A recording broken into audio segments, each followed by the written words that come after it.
bad boy came in, I guess the owner said didn't have any heat and wasn't overheating. It just didn't have no heat. And you got to keep adding coolant in it. So whenever I get like a car that's got like, it's kind of evident that there is a leak, but maybe you don't know where it is, but if you're just not sure overall, then it's just good to start with like a coolant pressure tester. And this kit that I got from Matco, like off the truck, I probably paid just $1.75 or $200. I don't remember. I bought this a very long time ago, like back in 2015 or 16. I don't remember as much, but it stayed with me for a long time. Cool thing about this kit, and make sure your engine is cool before you take the cap off, it just helps with identifying leaks and where things could like coming from or whatever. If you hear like sounds in the background, that's because there's like somebody's letting off a gun. There's like a range nearby, but whatever. It's easily just, I like to use this kit because it's just, I can figure out where the leak is coming from rather than with like waiting pressure built up. So if you can see in the small clip that I added, there is a leak, right? But we don't know where the leak is. So let's put it on, let's make it come out faster, so that way when I go up underneath, I ain't gotta be looking long. But either way, because it's evident, technically you do not need this, but I'm only demonstrating this because you will need it once you get a leak that you cannot identify or you cannot locate.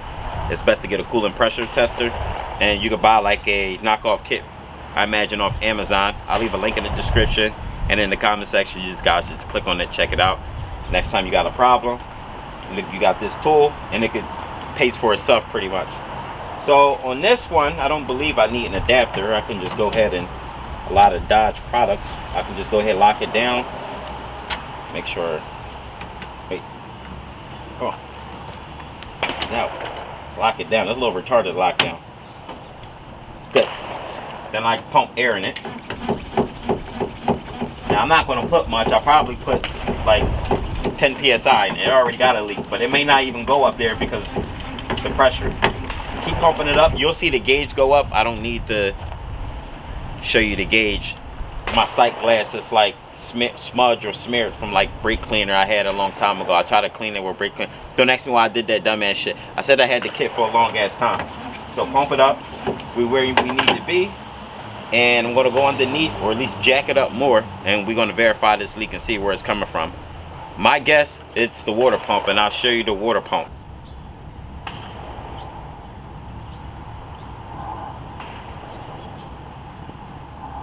In here on our passenger wheel, this is the right front. Obviously, you see the oil filter, right? So if we look in between where, on the back side of the crankshaft pulley, you'll notice it is leaking. So I'm not sure if it's dark or if it's light enough for you to see. It's probably too dark, but you know what the hell I'm talking about if we pay attention up in there. So that right there lets me know what we have a leak at the water pump. And how do I know that's the area where the water pump is located?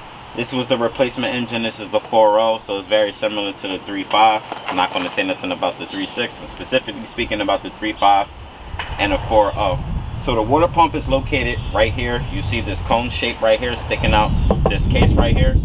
That's where the water pump is located, and you kind of confirm it on the back side. If you can see in between like the lower intake manifold, I imagine you can't. So just take my word on it. So the water pump is located right here.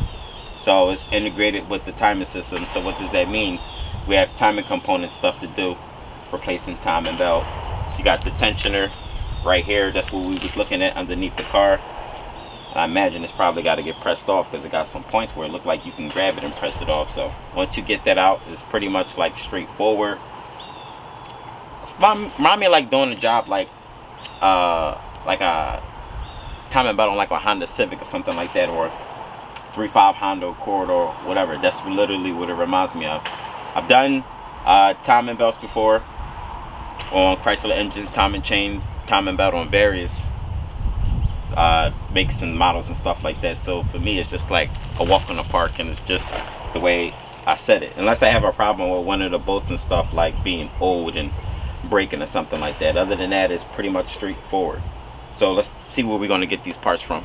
How much everything pricing and set your expectations. So I changed the year on that. I thought it was an 11, but when I was in AutoZone's catalog, it said 2010. Town and Country, and it's got the 4.0. Could be the same as the 3.5, similar, if you want it to be, but we only going to worry about this one. Water pump, just put WP. That's about $240. I get a discount, so we're going to knock some stuff off. So let's just say the water pump kit. Just say water pump kit, because that comes with the timing belt tensioner, and yeah, that's literally what I said, and probably like an idler pulley or something like that. That's what was in the kit. You gotta like verify that. I took a glimpse at it, I didn't pay attention to it long. So it was about $240. You're gonna need some coolant, so just put that down. Coolant, I don't know how much you're gonna pay, but just put 15. Get concentrate, because you can multiply it. It just literally just like that. You get 2 bottles. Inside you have cam and crank. Behind the cover you got cam and crank seals, basically. I don't know why I couldn't like think about that. So let's just put crank seal and then put cam seal.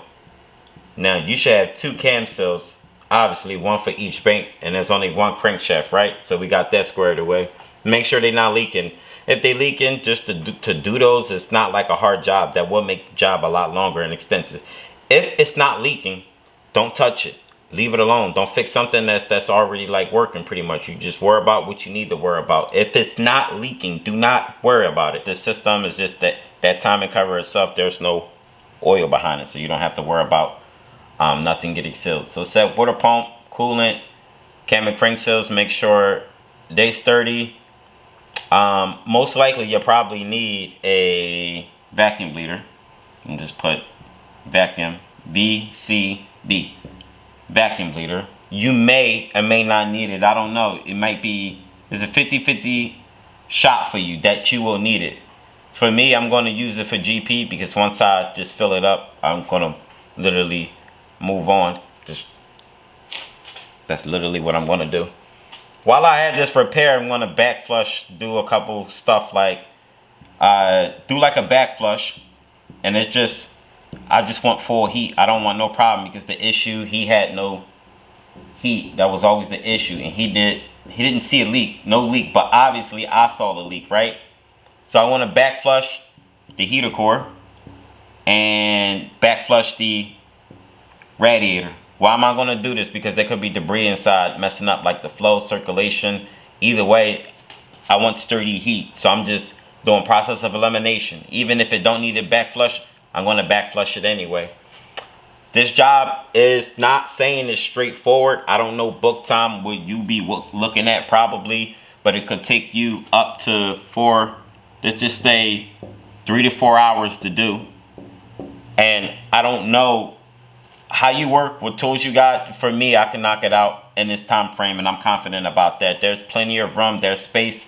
That's nothing like preventing you from like getting the job done, so don't think that it's impossible. The only thing that will make it impossible is if you're not like mechanically inclined. That literally changes the whole game. You're not mechanically inclined, don't be expecting to just win this job. And literally, that's how I said, my phone ring, and I'll worry about it in a second. If you're expecting to like go to a shop and you just want like a guesstimate and use this video as like a reference, since I already said 3 to 4 hours, I don't know what everybody's labor rate. You can get, anybody could be between, I'll just put on average, just 120 per hour. So you take 120 per hour and times it by, I'm gonna put BT. BT is gonna be for book time. 120 hours times BT, book time. So the book time, obviously for what? 4 hours, so 120. And I'm gonna just put 4, even though I probably feel like it could be 3. 4, then do your multiplication. I'm mad I gotta do this in front of y'all. 460 labor. So that literally, I mean, I feel like that's a good deal. Now if you go on the cheaper end, which be 120, 3, pay 360. So you could be between 360 to 460, and you could get it probably done cheaper or whatever. I would be careful going too cheap. You may get like a good friend, buddy, whatever, I don't know, he want to hook you up and he's just going to charge you $80, so you know you'll be paying $240 on the low end. I'm not sure what you could be paying. Just guessing. If you don't like to play a little like a guessing game, or you can pay $320 on that end. It's totally up to you. Do your shopping. A deal's a deal. If you don't know how to deal, then just pay whatever. If you know how to deal, then you're gonna get good prices.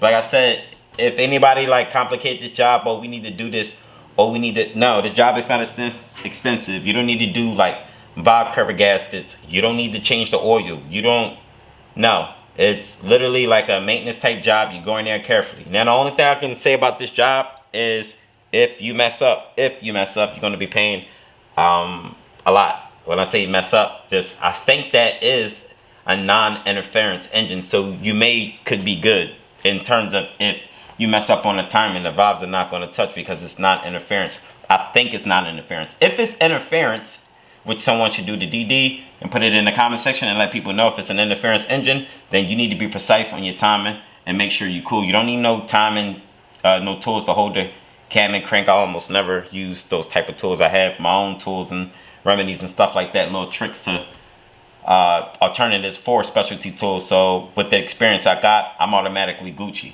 So I'm Leekautorepair. Enough talking on the job. If I skipped a few things, I gave you the basic stuff that you would need to get going on the job. And it could be more stuff to list if you want to. I'm not in charge of that. You are.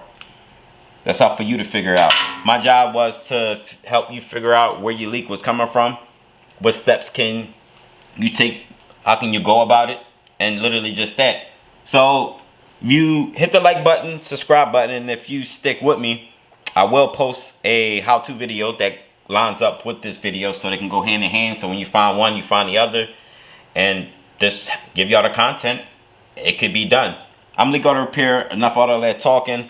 Parts and stuff, if you do need parts, I'll leave it in the description for you guys to find these parts on like Amazon. Everything I talk about, you can literally find it on Amazon. Literally find it on Amazon. So I'm done talking. Chrysler, Town and Country. This is 2010, and it's got the 4.0 in it. So we got a leak, and this one, the water pump is integrated into the timing system. So we need to go in and do the water pump kit, which all those on sales.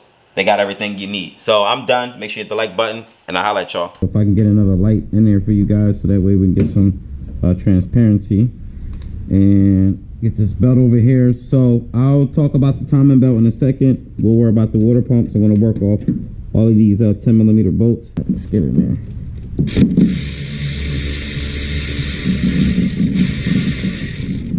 All right. 2.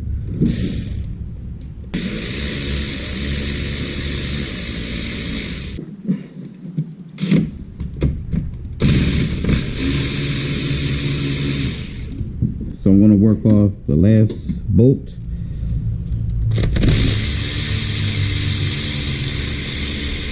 These bolts are like different sizes, so pay attention. And then I need to, I don't know if I need to get a pry bar or something.